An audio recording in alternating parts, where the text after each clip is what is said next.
Olá, amados, mais uma vez aqui para a meditação da Palavra de Deus. E hoje o nosso texto escolhido está no livro de Romanos, capítulo 12, e o versículo 13, que diz assim: compartilhai as necessidades dos santos, praticai a hospitalidade. Esse versículo aqui, ele está dentro de um contexto do capítulo 12, aqui entre o versículo 9 e o versículo 20, onde o apóstolo Paulo fala sobre as virtudes que são recomendadas, né? E essa é compartilhai as necessidades dos santos, né?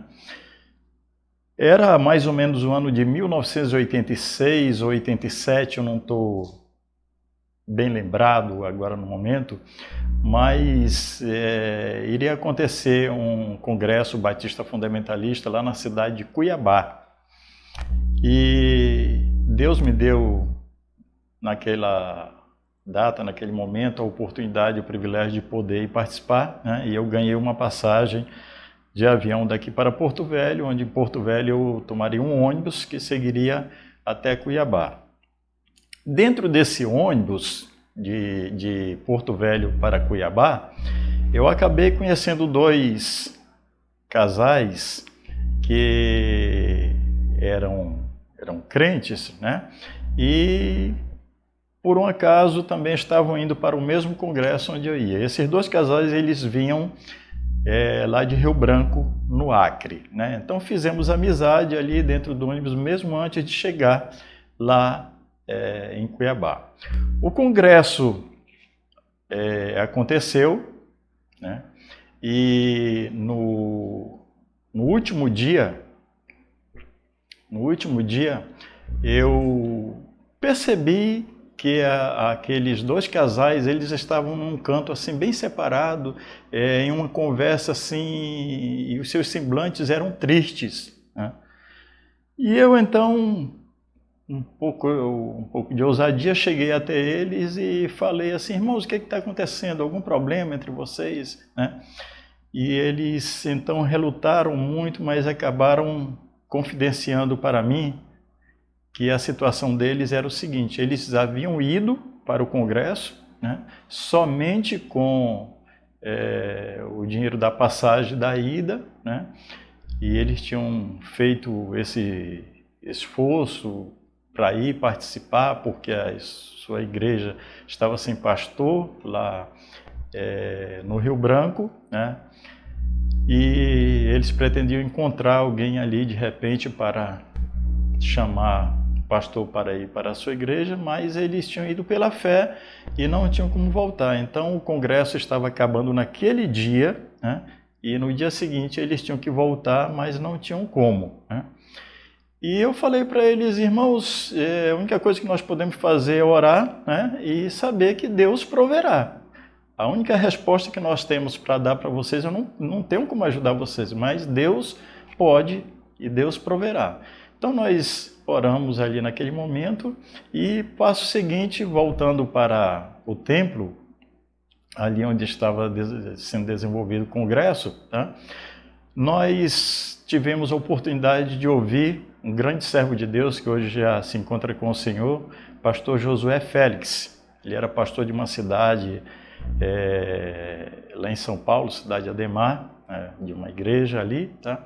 E eu confesso para os irmãos que até hoje, na minha vida, foi uma das pregações sobre o amor mais edificante, mais maravilhosa que eu já ouvi nos meus anos de vida cristã, né? E aquela pregação tocou profundamente, não só o meu coração, mas eu creio que o coração de muitas pessoas ali, tá? Quando o pastor José Félix terminou a pregação, o pastor da igreja assumiu o púlpito, né?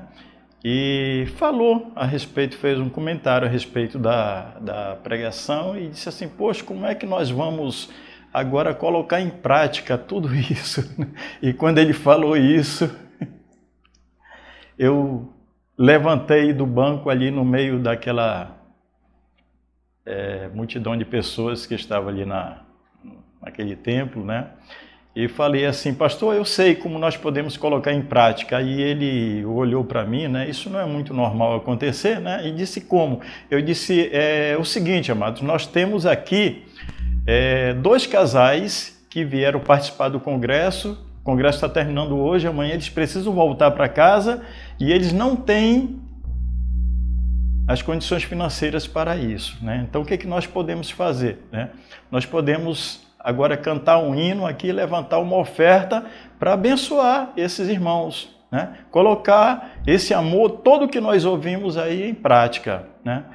O pastor então perguntou à congregação toda ali se estavam de comum acordo, né? E eu acho que não ia ter ninguém que ia dizer que não, né? E então nós cantamos um hino e uma oferta foi recolhida e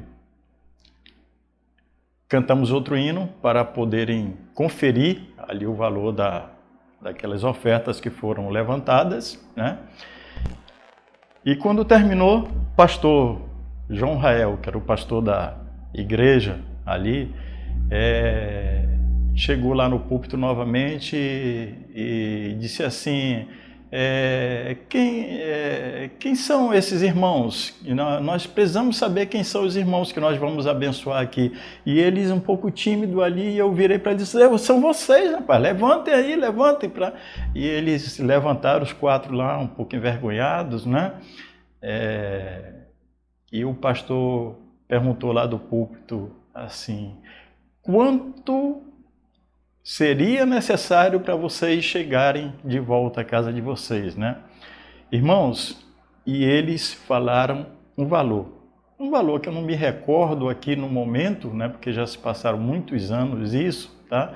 Mas digamos, vamos supor que fosse R$600, tá?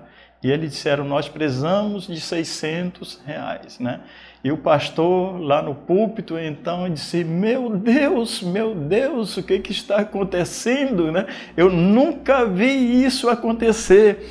A oferta deu exatamente R$600, né? Não era nem reais naquela época, né? Sei nem que moeda que era, mas eu estou apenas exemplificando aqui para os irmãos, né? E houve uma comoção geral naquele momento ali, né? Deus sendo glorificado, tá? Mas aí o pastor falou mais alguma coisa, né? Ele disse assim, irmãos, só que tem outra coisa que além desses R$600, alguém colocou um relógio aqui. Por que será que alguém colocou um relógio? E eu disse assim, pastor, é para eles não perderem a hora do ônibus. Então, irmãos, é isso, quando nós compartilhamos as necessidades dos santos, tá? O que o apóstolo Paulo está ensinando aqui é que nós glorificamos a Deus porque nós permitimos, nós deixamos que Deus possa agir através das nossas vidas. Que Ele possa agir através da sua vida, que Ele possa agir através da minha vida, das nossas vidas, em nome de Jesus.